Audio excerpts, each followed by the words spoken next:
চিরে আগুন ছড়াচ্ছে, তখন মহাভারত ইঞ্জিনিয়ারিং স্টেশনের সেই বিশাল প্রাঙ্গণে এক থমথমে নিস্তব্ধতা বিরাজ করছিল। চারদিকে উপস্থিত শত শত মানুষের বুকের ধুকপুকানি স্পষ্ট শোনা যাচ্ছিল। সুসজ্জিত মঞ্চে আসীন ছিলেন প্রভাবশালী মন্ত্রী মহোদয়, আন্তর্জাতিক বিনিয়োগকারী আর শহরের নামি দামি সব ব্যক্তিত্ব।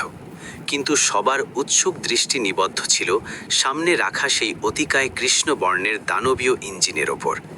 এটি কেবল কোনো যান্ত্রিক কাঠামো ছিল না, বরং এটি ছিল দেশের গর্ব। প্রথম সম্পূর্ণ দেশীয় প্রযুক্তিতে তৈরি বজ্র সুপার টার্বো জেনারেটর। দীর্ঘ 5 বছরের কঠোর পরিশ্রম আর 500 কোটি টাকার বিপুল বিনিয়োগের ফসল ছিল এই যন্ত্র। আজ সেটির আনুষ্ঠানিক উদ্বোধনের মাহেন্দ্রক্ষণ। কিন্তু দুর্ভাগ্যবশত গত 15 মিনিট ধরে সেই দানবীয় ইঞ্জিনটি প্রাণ পাওয়ার কোনো লক্ষণই দেখাচ্ছিল না। প্রজেক্টের প্রধান বাস্তুকার অক্ষয় মেহতা তখন ঘামছিলেন। তার অতি মূল্যবান দামি স্যুটটি ঘামে ভিজে জবজবে হয়ে গিয়েছিল। তিনি নিজের ল্যাপটপ আর আধুনিক ট্যাবলেটে বারবার যান্ত্রিক নির্দেশ দিচ্ছিলেন, কিন্তু স্ক্রিনের পর্দায় কেবল লাল রঙের এরার সংকেত জ্বলে উঠছিল। অক্ষয় নিজের দলের ওপর প্রচণ্ড চিৎকার করে উঠলেন, তোমরা কি পাগল হয়ে গেছো? যদি আগামী 2 মিনিটের মধ্যে এই যন্ত্র চালু না হয়, তবে আমাদের এই সংস্থার সম্মান মাটির সাথে মিশে যাবে। তৎক্ষণাৎ পরীক্ষা করো, সমস্যা কি জ্বালানি সরবরাহে নাকি বৈদ্যুতিক সংযোগে? তার দলের কনিষ্ঠ ইঞ্জিনিয়াররা তীব্র আতঙ্কে চারদিকে ছোটাছুটি করছিলেন, কিন্তু সেই বিশাল যন্ত্রটি যেন পাথরের মতো নিশ্চল হয়েছিল। সেই চরম উত্তেজনার মুহূর্তে কেউই লক্ষ্য করেনি যে নিরাপত্তা বেষ্টনীর একটি আলগা তারের ফাঁক দিয়ে 12 বছরের একটি কিশোর ভেতরে প্রবেশ করেছে। তার নাম ছিল কানাই। পরনে ছিল জরাজীর্ণ ছিন্ন বস্ত্র, যাতে গ্রিজ আর পোড়া মোবিলের কালো দাগ লেগেছিল, আর কাঁধে ঝুলছিল একটি মলিন বস্তা যা ভাঙাচোরা লোহালোক করে ভর্তি ছিল। কানাই মূলত আবর্জনা কুড়ানি ছিল, কিন্তু তার চোখে আবর্জনার খোঁজ নয়, বরং যন্ত্রপাতির প্রতি এক অদম্য আকুলতা ছিল। কানাই ধীরে ধীরে সেই দানবীয় ইঞ্জিনের সান্নিধ্যে এগিয়ে গেল।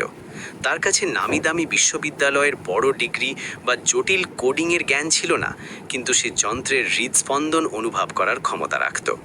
সে নিজের 2 চোখ বন্ধ করল এবং সেই অতি সূক্ষ্ম শো শো শব্দটা শোনার চেষ্টা করল, যা ইঞ্জিনের পশ্চাৎভাগ থেকে আসছিল। সেই আওয়াজটি এতটাই মৃদু ছিল যে বাকিদের শোরগোল আর উচ্চপদস্থ ইঞ্জিনিয়ারদের চিৎকারের চোটে কেউই তা শুনতে পাচ্ছিল না, কেবল কানাই ছাড়া। সে নিজের বস্তাটি একপাশে সরিয়ে রাখল এবং ইঞ্জিনের সেই নির্দিষ্ট অংশের দিকে অগ্রসর হলো যেখান থেকে অদ্ভুত আওয়াজটি আসছিল। সেখানে একটি অতি ক্ষুদ্র ভাল্ব অনবরত কম্পিত হচ্ছিল। কানাই তার পকেট থেকে একটি জংধরা পুরনো রেঞ্জ বের করে আনলো। তার হাত যেমনই সেই কম্পমান ভাল্বের দিকে এগিয়েছে, অমনি পেছন থেকে এক বজ্রকঠিন কণ্ঠস্বর ভেসে এলো, ওরে আপদ, ওখানে কি করছিস? এটি অক্ষয় মেহতার গর্জন ছিল। তিনি দ্রুতপদে এগিয়ে এসে কানাইকে সজোরে ধাক্কা দিয়ে সরিয়ে দিলেন। কানাই ভারসাম্য হারিয়ে নিজের ভাঙাচোরা বস্তার উপর আছড়ে পড়ল। অক্ষয়ের দৃষ্টিতে তখন প্রবল আক্রোশ আর ঘৃণা ঝরছিল। তিনি কানাইয়ের সেই কালি ঝুলি মাখা হাত আর অপরিচ্ছন্ন পোশাকের দিকে তাকিয়ে চিৎকার করে বললেন, তোর কি কোনো ধারণা আছে এটা কি? এটি 500 কোটি টাকার একটি ইঞ্জিন, কোনো খেলার পুতুল নয়। খবরদার যদি ওটা স্পর্শ করিস, তবে তোর পুরো 14 গোষ্ঠীর উপার্জনেও এর একটা ক্ষুদ্র নাট বল্টু কেনা সম্ভব হবে না। উপস্থিত দর্শকদের মধ্যে কয়েকজন উপহাস করে হেসে উঠল। নিরাপত্তা রক্ষীরা